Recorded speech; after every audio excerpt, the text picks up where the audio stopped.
chef de l'État, Alassane Ouattara, a reçu le président du groupe Pan-African Mineral. Ce groupe exporte du manganèse de la mine de Tambao au Burkina Faso vers le port autonome d'Abidjan.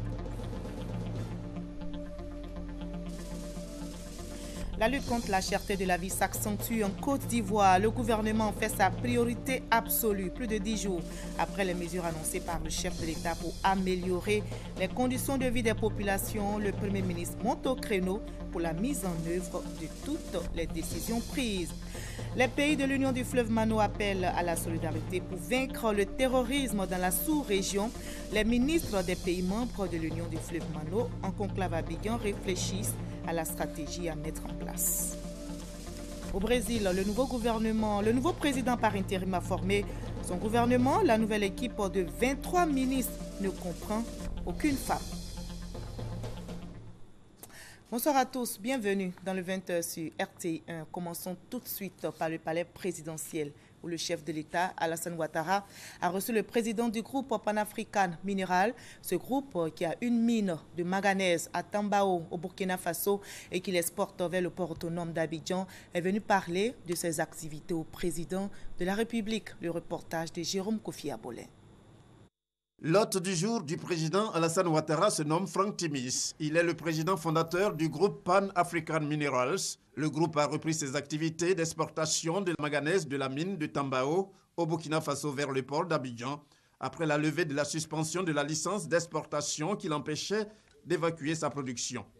Les choses étant donc rentrées dans l'ordre, le président du groupe en a parlé au chef de l'État ivoirien à l'occasion des échanges qu'ils ont eus ce vendredi au palais présidentiel. We had very fruitful discussions. Donc nous avons effectivement eu une discussion très fructueuse avec son Excellence et nous discutons effectivement la relance de la mine de Tambao et l'aspect logistique pour transporter le minerai de manganèse vers le port d'Abidjan. La situation politique au Burkina étant stabilisée, nous sommes en train de travailler très activement pour la réouverture de la mine de Tambao. La seule problématique actuelle est l'aspect logistique, pour lequel nous travaillons sur les solutions avec notre port ici à Abidjan, notre quai numéro 15. À noter que dans la perspective de la réouverture de cette mine, un partenariat entre Pan-African Minerals et le groupe Bolloré a été noué en vue de la réhabilitation du chemin de fer Abidjan-Ouaga jusqu'à Kaya et son prolongement jusqu'à Tambao.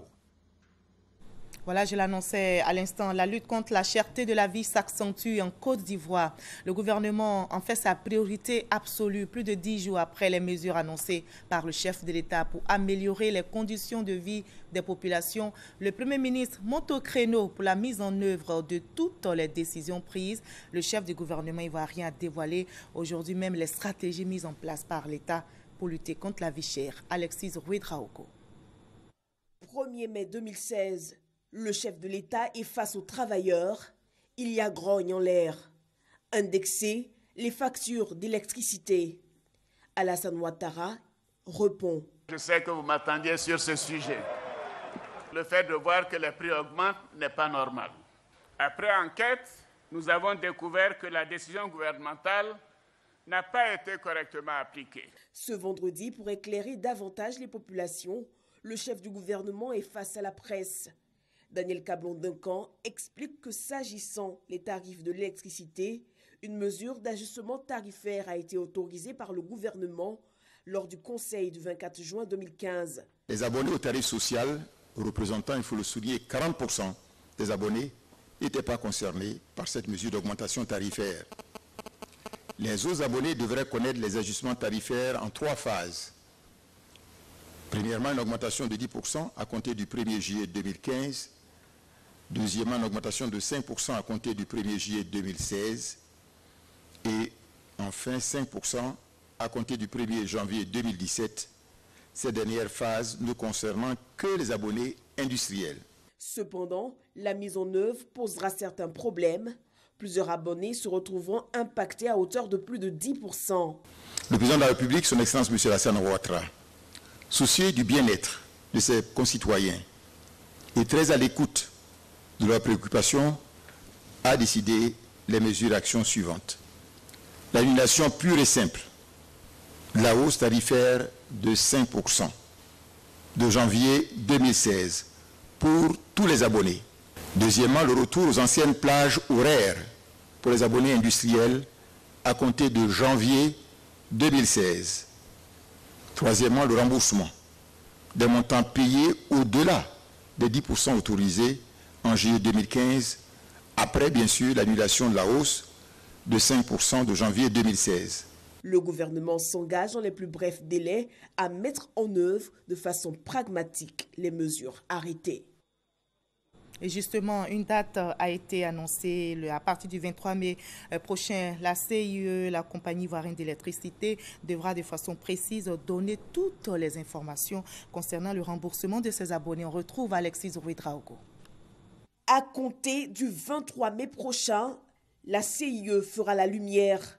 Les abonnés de la compagnie ivoirienne d'électricité pourront avoir les détails des remboursements des coûts des récentes factures d'électricité. C'est l'un des points forts annoncés ce vendredi par Daniel Cablon-Duncan lors de la conférence de presse sur la hausse des tarifs de l'électricité. En ce qui concerne les modalités de remboursement, le concessionnaire du service public de l'électricité, à savoir la CIE, a été instruit à l'effet d'informer largement les populations sur les modalités pratiques de remboursement à compter de ce jour. Les montants des avoirs seront communiqués aux intéressés à partir du lundi 23 mai 2016. Sur des aspects techniques et pratiques, Daniel Cablon-Duncan a eu des échanges francs avec les journalistes. Afin de continuer à garantir la fourniture de l'énergie de qualité à des coûts raisonnables, le gouvernement poursuivra ses efforts d'amélioration de la situation du secteur de l'électricité. Pour ce faire, les mesures suivantes sont également mises en œuvre. Premièrement, renforcement rapide des capacités de production d'électricité pour passer des 2000 MW actuellement aux 4000 MW en 2020. Deuxièmement, amélioration du mix énergétique, notamment pour le développement de l'énergie hydroélectrique et les énergies renouvelables, biomasse et solaire notamment. Autre point abordé, la question du renouvellement du permis de conduire. Le Premier ministre annonce qu'une réflexion est en cours en vue de proposer aux Ivoiriens la meilleure formule. Journée très chargée donc pour le Premier ministre qui s'est aussi entretenu avec les responsables d'une grande banque privée implantée en Côte d'Ivoire depuis 3 ans et avec des membres du Conseil des collectivités territoriales de l'UEMOA. Les élus locaux ont fait le point de leurs assises tenues dans la ville historique de Grand Bassam. On fait le point de toutes ces rencontres avec Sidonie Davila. La Côte d'Ivoire, premier pays d'investissement d'Amétis Finance.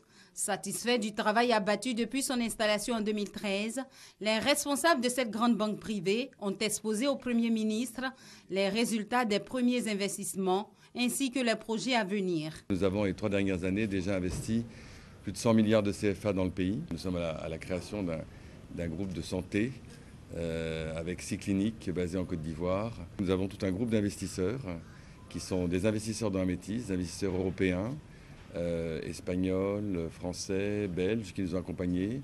Ils sont tous des investisseurs qui souhaitent investir sur le continent et nous avons pu leur présenter les sociétés dans lesquelles nous avions investi en Côte d'Ivoire. Dans le cadre des activités du Conseil des collectivités territoriales CCT de l'espace UEMOA, Union économique et monétaire ouest-africaine, François Albert Amichia, président du CCT, a conduit une forte délégation à la primature. Avec le Premier ministre Daniel Cablon-Duncan, ils ont échangé sur les points forts des travaux et des préoccupations des collectivités. Le CCT a plusieurs chantiers en cours, dont particulièrement le mécanisme de financement des collectivités territoriales, son apport dans l'approche sécurité et paix. Sur ces points, le CCT a souhaité le portage politique par M. le Président de la République de Côte d'Ivoire. Les membres du CCT veulent jouer un rôle actif dans la prévention des conflits que nous connaissons dans nos régions et dans la lutte contre le terrorisme. Le CCT réfléchit sur un mécanisme communautaire de financement. Donc sur tous ces points, nous avons souhaité l'appui du Président de la République. À l'issue de cette rencontre, le Premier ministre a pris l'engagement de traduire fidèlement ses préoccupations au Président de la République, lesquelles seront examinées dans le mois de juin lors du sommet de l'UEMOA à Dakar. Et les pays de l'Union du fleuve Mano appellent à la solidarité pour vaincre le terrorisme dans la sous-région. Les ministres des pays membres de l'Union du fleuve Mano, en conclave à Abidjan, réfléchissent justement à la stratégie à mettre en place. Pour ces ministres, il n'y a que la voie de la solidarité pour venir à bout de l'insécurité et de l'instabilité qui menacent fortement la sous-région. On en sait plus avec Gabriel Zani.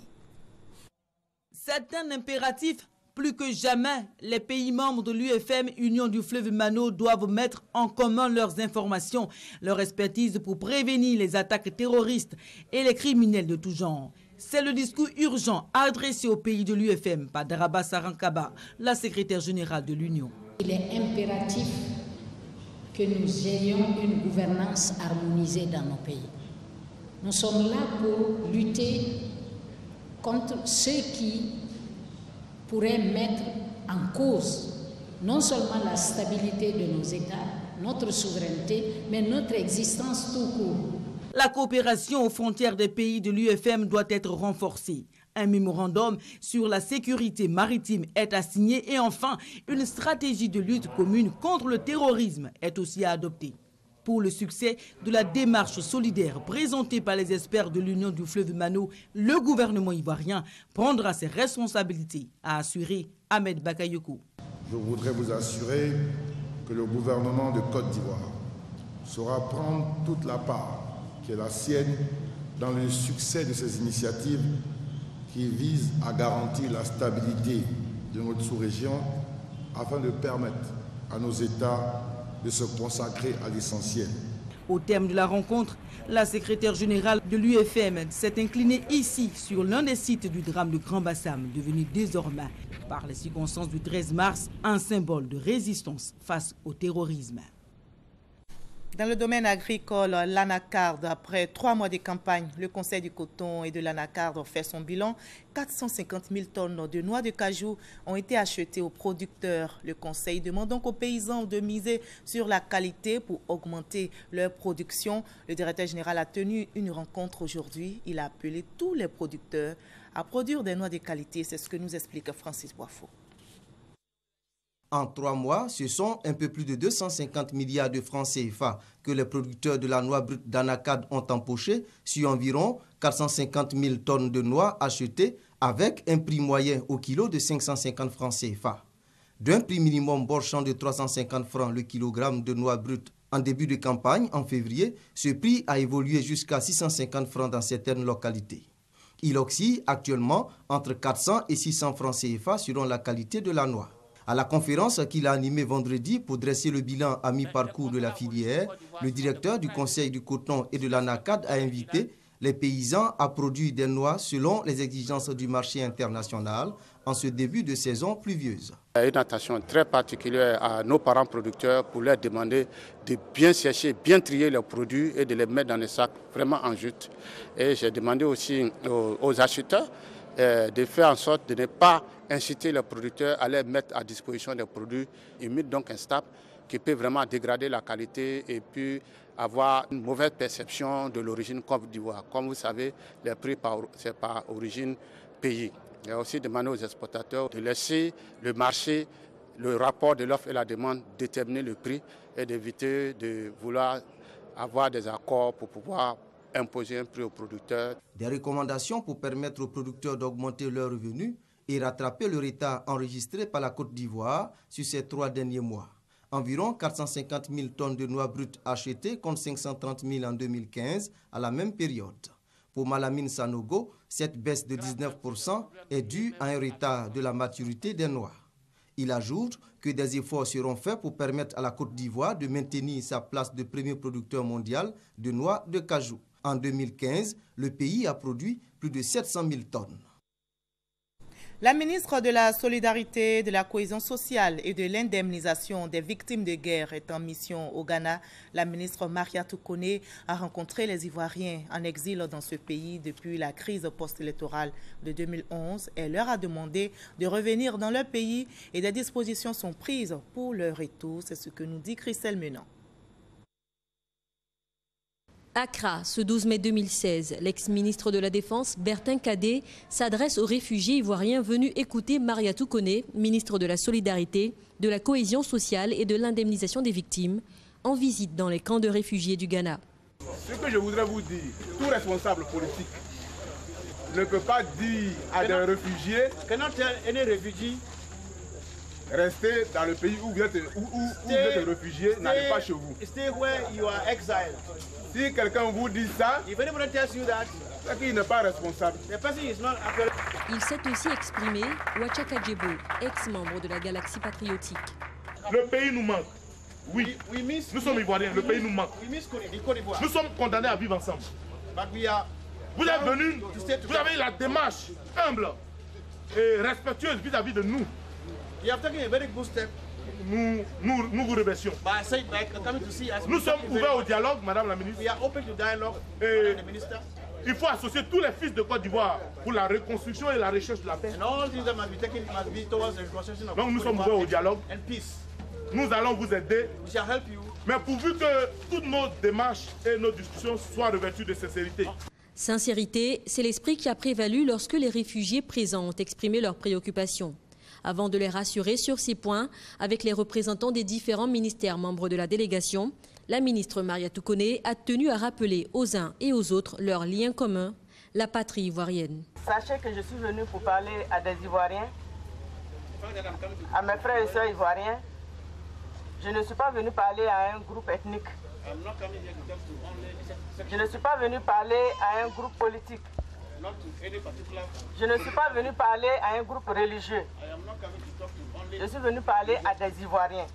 Nous voulons régler des problèmes, donc il faut que nous nous parlons franchement. Je suis venu écouter vos doléances. Les attentes portées par les réfugiés souhaitant revenir dans leur patrie ont porté notamment sur des questions de sécurité ou d'insertion socio-professionnelle. Et les réponses ne se sont pas fait attendre. Je suis le coordonnateur du comité pour la libération des sites publics. Au jour d'aujourd'hui, j'ai libéré 922 maisons dans la Côte d'Ivoire. Quand M. Gauthier est arrivé, il m'a montré les documents. J'ai comparé avec ceux qui y habitent. C'est des militaires. Moi, je suis militaire. Il est plus facile de chasser un militaire qu'un civil. Environ 8500 Ivoiriens sont actuellement réfugiés au Ghana selon le HCR. Depuis septembre 2015, l'organisme onusien a cessé son assistance à ces réfugiés, estimant que toutes les conditions sont favorables à leur retour dans leur pays d'origine. Entre peur et manipulations diverses, les réfugiés ivoiriens vivant au Ghana ont ce jour entendu un autre son de cloche, celui du gouvernement de la nation ivoirienne appelant ses fils et filles exilés. C'est une grande première parce que ça fait 5 ans que moi je suis en exil. Et c'est la première fois qu'un membre du gouvernement de Côte d'Ivoire se déplace pour venir voir sur place ce que deviennent ses concitoyens. Je pense que c'est un acte extrêmement positif qu'il faut encourager.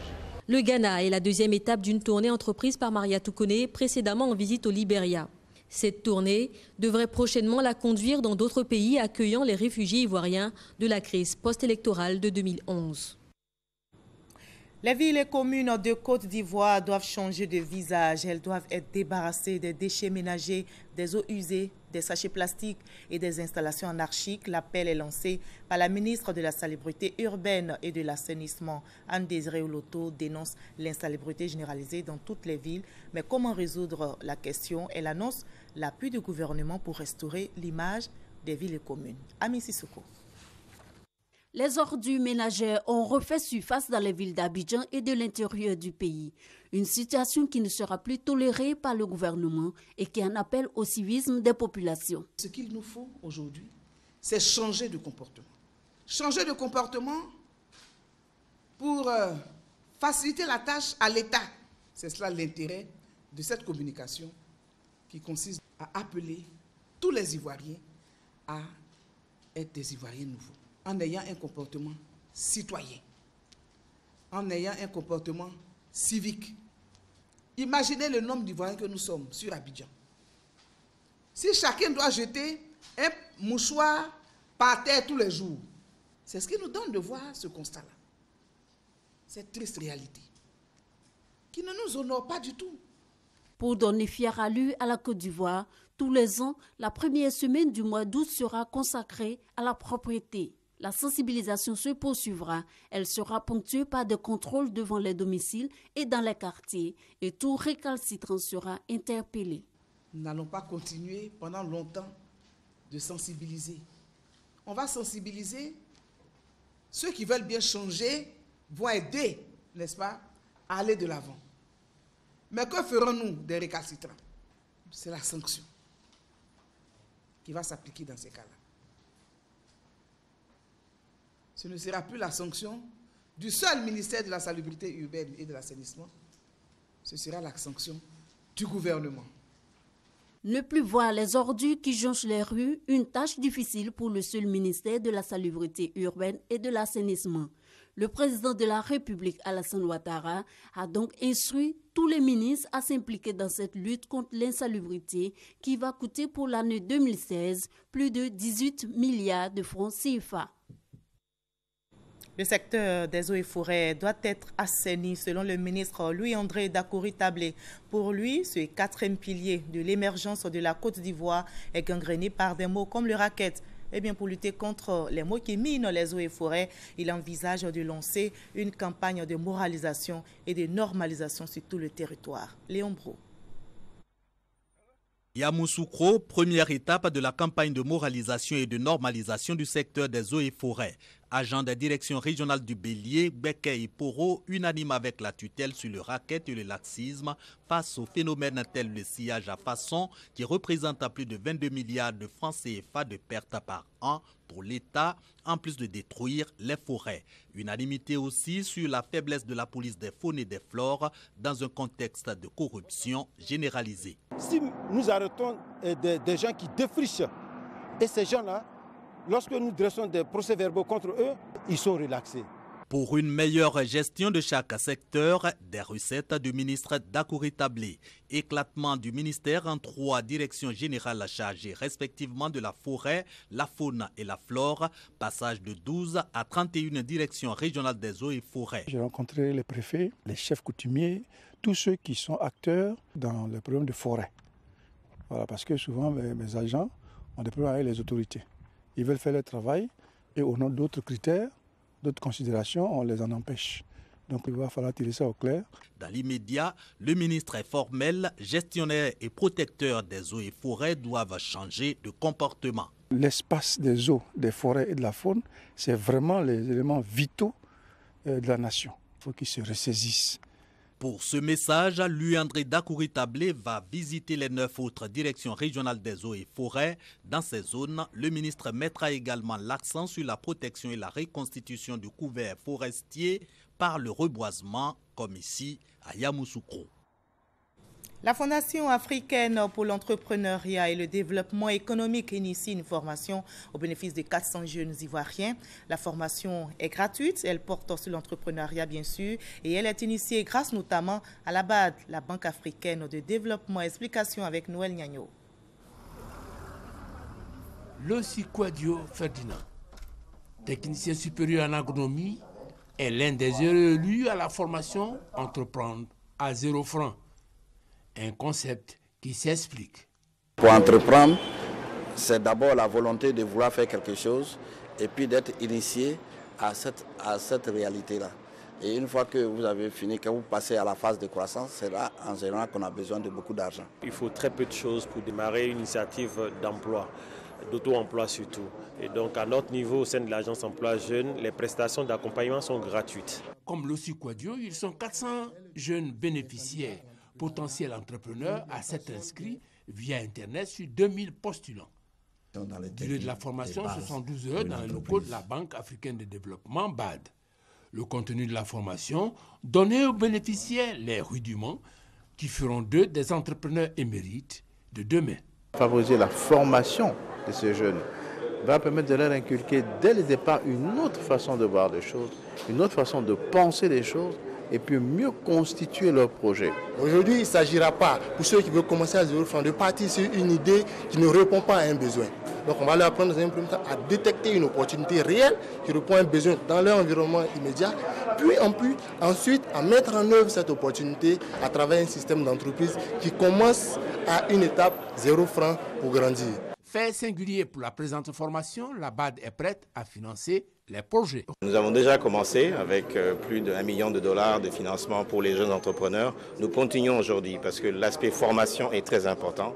Mais à la fin de la journée, il faudra trouver les financements. Et j'ai le plaisir de dire que la Banque africaine sera là pour fournir ces financements. Le doute a été dissipé chez Lossi Kouadio, qui est désormais plein d'espoir. Cette formation, c'est une bonne formation. Elle est bienvenue et elle est à saluer. La structure des participants est de 21% de jeunes filles et le reste de jeunes gens. Et cette mauvaise nouvelle en provenance de Cocody, en créé un incendie a ravagé dans la nuit d'hier à aujourd'hui une dizaine d'habitations dans cette commune.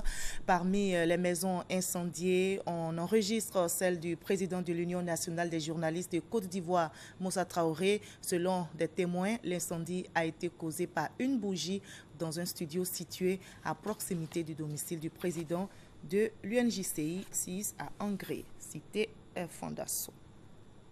Plusieurs établissements primaires et secondaires de la ville d'Abidjan, de l'intérieur du pays, ont rendu un hommage à l'écrivain Amadou Hampâté-Bâ. Les élèves venus nombreux pour la circonstance ont voulu s'inspirer de la vie de ce grand homme de culture. Doigt des lasers.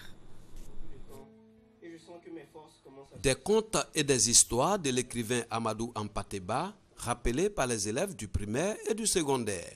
Ces amoureux de la culture veulent s'inspirer de cet homme reconnu pour la richesse de ses œuvres littéraires sur la tradition orale africaine. Je suis venue ici pour raconter une histoire pour l'anniversaire de la mort d'Amadou Hampâté-Bâ. Et un homme qui est arrivé en retard, il est parti à la recherche du prince. Quand il a trouvé, ils ont capturé les sorciers, ils l'ont enfermé dans le cachot et le royaume a repris le cours de sa vie. On s'est inspiré de son texte, La querelle des deux lézards. Moi et mes amis en classe, on a écrit un texte avec la même morale pour nous dire qu'unis, on est plus fort et séparés, on est faible. Je vais devenir comme Amadou Hampâté-Bâ. Il enseigne aux gens de respecter, d'aller à l'école. Conteur africain de renommée, Amadou Hampâté-Bâ aura marqué l'histoire de l'Afrique pour ses actions de réconciliateur religieux et intercommunautaire. Pour l'ambassadeur d'Espagne en Côte d'Ivoire, il reste un personnage unique. Hampâté-Bâ est vivant, il le sera toujours, de génération en génération. Il faut organiser des activités qui mettent en contact les nouvelles générations avec l'immensité de l'œuvre d'Hampâté-Bâ. Né en 1901 à Bandiara, au Mali, Amadou Hampâté-Bâ a été élu en 1974 membre de l'Académie des sciences d'outre-mer et en 1979 membre sociétaire de la Société des gens de lettres à Paris. Le président français François Hollande est arrivé aujourd'hui en Centrafrique. C'est une visite de quelques heures pour clôturer la transition. Une transition achevée avec l'élection présidentielle qui a vu la victoire du président Archange Touadéra. François Hollande va donc soutenir la paix et la stabilité en cours dans le pays. La Centrafrique, où la force française Sangaris s'apprête à passer le relais à d'autres forces, a été secouée, je rappelle, pendant des années par des violences intercommunautaires. Après Bondji, le président français mettra le cap sur Abuja. Au Nigeria, il participera au sommet régional sur la sécurité. En République démocratique du Congo, l'opposant Moïse Katumbi a été à nouveau convoqué au palais de justice. C'est sa troisième convocation en une semaine seulement. Selon ses avocats, il a été brutalisé à son arrivée au palais. Il aurait reçu des coups dans les jambes et inhalé du gaz lacrymogène. Sa défense a donc protesté auprès du procureur et l'audience a été ajournée pour qu'il puisse être soigné. Ses partisans ont été dispersés par la police à coups de gaz lacrymogène. Et au Brésil, le nouveau président par intérim a formé son gouvernement. La nouvelle équipe, composée de 23 ministres, ne comprend aucune femme. Et lors de son investiture, il a annoncé que sa priorité absolue sera la restauration de la crédibilité du Brésil sur la scène internationale. Les rues ne désemplissent pas au Brésil. Ils sont des milliers de manifestants pro-Dilma à avoir répondu à l'appel à la mobilisation de la présidente suspendue du pouvoir ce jeudi. À Sao Paulo, ses partisans ont manifesté toute la nuit pour exprimer leur colère. Tant que notre pays aura ce peuple, Témé ne pourra pas gouverner. Pas du tout. Il n'y a pas de légitimité pour un gouvernement qui n'a pas été élu démocratiquement. Le président qui aujourd'hui prend le pouvoir est un président illégitime. Activistes, manifestantes féministes, les pro-Dilma ont aussi pris d'assaut le palais présidentiel en soutien à la première femme présidente du Brésil. Il est choquant de voir à quel point notre élite politique est une bande de rétrogrades, des supporters de l'esclavage. C'est triste, dégoûtant, mais ils ne s'en sortiront pas comme ça. On est fort, toujours plus fort. Vous avez choisi ce pays, vous les voleurs. Il n'y aura pas de gouvernement. Pacifier le pays, une urgence, Michel Temer l'a compris. Lors de son premier discours public, le remplaçant de Dilma Rousseff a lancé un appel au calme. Il est urgent de calmer la nation et d'unifier le Brésil. Il est urgent de former un gouvernement pour sauver cette nation. Monsieur 2%, comme on le surnomme au Brésil, au regard de sa cote de popularité, a appelé au respect de la Constitution. Il entend rééquilibrer les comptes publics et restaurer la vitalité de la démocratie brésilienne. Son gouvernement est déjà connu. Il est composé de 23 ministres, des hommes uniquement. Et c'était un commentaire de Sylvie Touré. Je rappelle ici en Côte d'Ivoire, nous aurons la fête de la Pentecôte et donc après-demain, dimanche 15 mai, la fête de Pentecôte sera célébrée par les fidèles chrétiens. Et en raison de cette fête, le ministre de l'Emploi et de la Protection sociale communique en application du décret du 4 novembre 2011. Le lundi 16 mai 2016, lundi de Pentecôte est déclaré jour férié et chômé sur toute l'étendue du territoire national. Je rappelle, avant de refermer les portes de ce journal, que la lutte contre la cherté de la vie s'accentue en Côte d'Ivoire. Le gouvernement en fait sa priorité absolue, plus de 10 jours après les mesures annoncées par le chef de l'État pour améliorer les conditions de vie des populations. Le Premier ministre monte au créneau pour la mise en œuvre de toutes les décisions prises. Le chef du gouvernement a dévoilé aujourd'hui les stratégies mises en place par l'État pour lutter contre la vie chère. Et au cours donc d'une conférence de presse, le chef du gouvernement ivoirien a annoncé toutes ces stratégies. L'intégralité de cette conférence vous sera proposée juste après ce journal. Alors ne décrochez pas, j'aurai du plaisir à vous retrouver demain à la même heure.